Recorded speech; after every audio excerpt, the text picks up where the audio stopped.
Happy Ascension Day. Happy what, you say?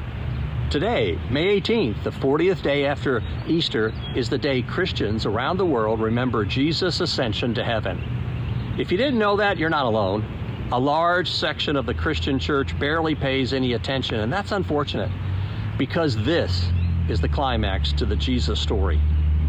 We normally think of that as Easter, the resurrection. And of course, there is nothing more amazing than Jesus rising from the dead. But the bow gets put on the package, if you will, on Ascension Day. Why? Because the New Testament writers and the early church believed it was on this day that Jesus was installed as king of the universe, the entire universe. On the day of his ascension, Jesus said, "All authority in heaven and on earth has been given to me." In the Apostles' Creed, the milestone events in Jesus' life are recounted, and everything is past tense until you get to the Ascension, where it declares that Jesus now sits at the right hand of God the Father Almighty. To sit at God's right hand is to sit at the place of authority. It's the place of kingly reign.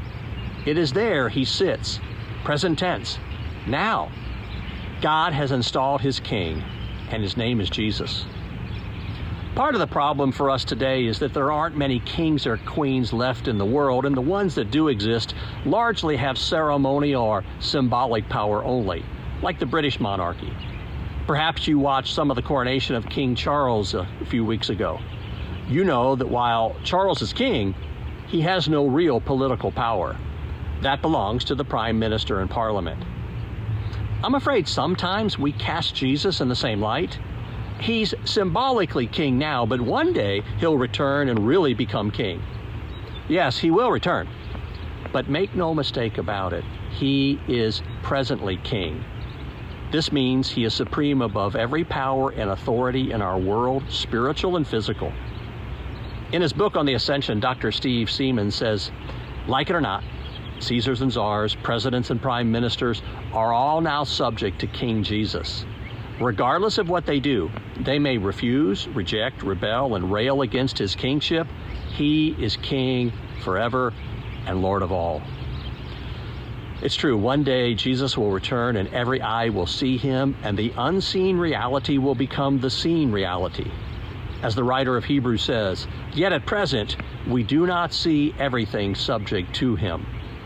But that doesn't mean that the unseen world is any less real than the seen. On this day, this Ascension Day, we remember that Jesus is king.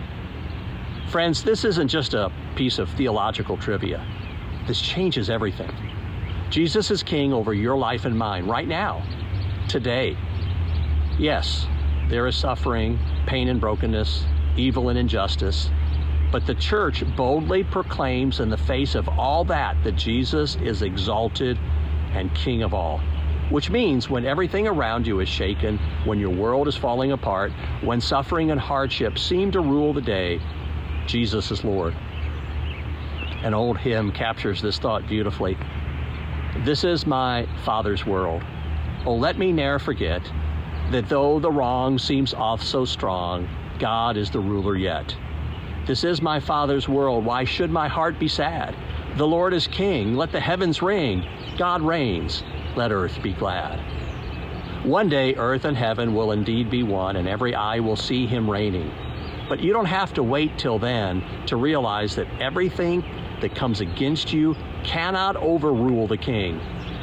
Why should my heart be sad? The Lord is king. Let the heavens ring. In the words of Psalm 24, lift up your head, that the King of glory may come in. The Lord, strong and mighty. The Lord, mighty in battle. Lift up your head.